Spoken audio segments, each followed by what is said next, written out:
Coaches Donald Lyakurwa ni mteknolojia katika hospitali ya Mtakatifu Francisco iliyoko Ifakara. Tarehe 14 Juni mwaka 2025 ilikuwa ni siku ya kilele cha wachangia damu duniani. Ilianza tangu tarehe 1 mwezi wa 6 na leo hivi tumefika hitimisho. Katika hospitali yetu ya Mtakatifu Francisco tulikuwa na utaratibu na zoezi zima la uchangiaji wa damu. Faida nyingi sana katika kujitolea damu.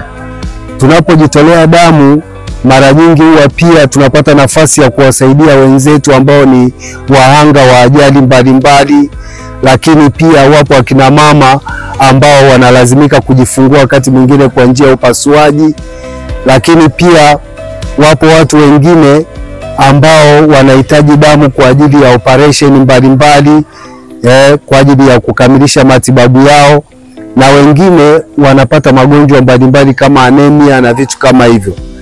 Na kwa kweli jambo la kujitolea damu halina madhara yoyote kama watu wengi ambavyo wanazungumza kwamba ukishatoa pengine unalazimika kutoa kila wakati, lakini ni jambo zuri kujitolea kila wakati pia, kwa sababu inakupa nafasi pia ya kufahamu afya yako, inakupa nafasi ya wewe kuweka fikra zako katika kutunza afya yako, na hakuna madhara yoyote ambayo mtu anaweza kupata. Sifa tu za msingi unazotakiwa kuwa nazo, uwe na umri kuanzia miaka 18 mpaka miaka 65.